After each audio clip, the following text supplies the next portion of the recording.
that they belong to somebody else. And of course the big question is, who the hell do they belong to? Who are they? What are they? Where are they from? They demonstrated incredibly high technology. There were not jets. There were no contrails. They were circular. They were metallic. They were in formation. They moved, obviously, under intelligent control. NATO SHAPE, Supreme Headquarters Allied Powers, initiated a study in 1961, which was underway when I arrived in '63, to determine what the hell these things were. Some experts now claim that societies exist in our universe at every conceivable level of social and spiritual development. Societies and civilizations that express themselves in countless manners of physical forms and spiritual ways. Have great wars and conflicts occurred within our own solar system?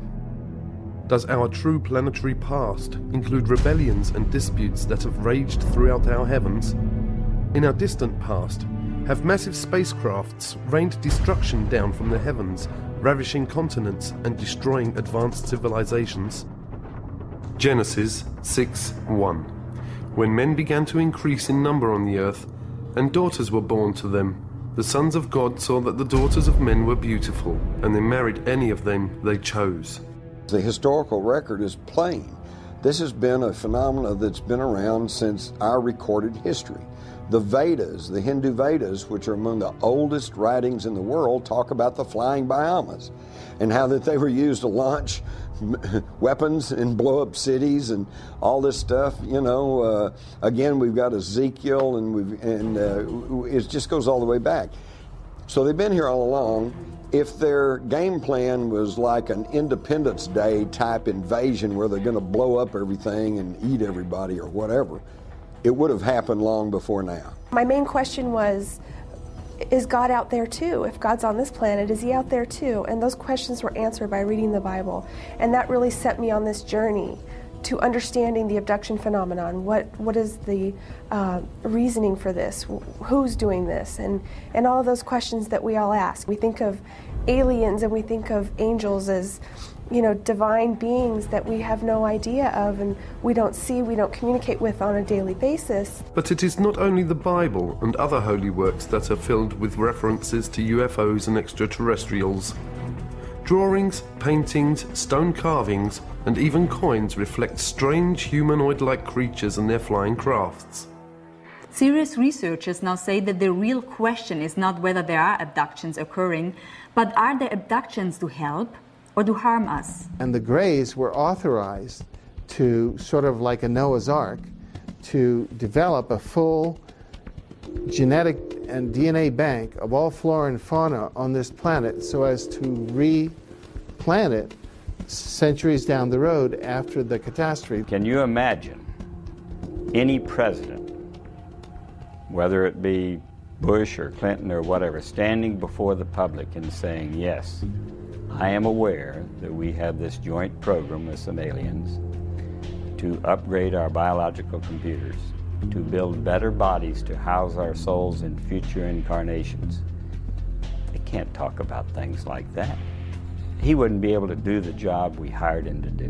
What we know of the reptilians by a number of abductees, contactees, and also whistleblowers is that there seems to be a lot of evidence supporting the existence of this race of beings on the planet for thousands of years. In other words, that we might consider them to be an indigenous Earth species, an advanced non-human species that has lived on the Earth for thousands of years and actually may have played quite an important role in the genetic manipulation or engineering which supposedly has happened when it comes to humanity. There are various groups and individuals, species, who from time to time come and visit this planet, zoop around. And I think that to try to ascribe any one particular motive to them is tantamount to us looking up at the air at a Boeing 767 aircraft and saying, are those people good or bad? You know, you just can't ask that. It's a group of people, a group of intelligent beings. Some of them are good, some of them are not so good. But I will say this, I don't think there's any reason for great fear and anxiety. Most recently, 2 new terms have emerged that also describe human-alien interaction. The most widely used is the word experiencer for those who have had some sort of experience, good or bad, and participator, which has been coined to explain the cases where the individual may have been an abductee originally, but has transcended that situation by now volunteering to participate with his abductors. My contact with extraterrestrial intelligence occurred when I was aboard my sailing boat in Hawaii in the Honolulu harbor. And it was early one morning. It was about 5 o'clock, and I had gotten up early, and I had gotten a cup of coffee, and I'd gone back to my bunk, and I was just laying there completely dressed, trying to just look at the beautiful sunrise that was occurring through the large skylight above my bed. Then suddenly the most incredible energy enveloped me, and the whole room began to like glow and glisten, and a beautiful woman materialized right next to my bed. And at first I thought I was dreaming or hallucinating. And I said, "You can't be real." And she said, "Well, I am." And I said, "Well, why are you here?" And she said, "I'm here as a representative of a group of friends that want you to come to a briefing." The room was lit up completely, but my eyes were closed. I knew somehow not to open my eyes. There was something telling me, don't open your eyes because you won't like what you're going to see. Eventually, I did open my eyes because I could hear noise in the room. There was like scuffling on the floor. I opened my eyes. There were 3 small grey beings with big black eyes and big heads and very skinny, spindly limbs. They pulled me up out of the bed, and then with one behind me and one each side of me holding my elbows, walked me towards the window. And I'm thinking, well, the windows are closed, guys, so you better open them before we go any further. So there was this rationality and irrationality going on at the same time.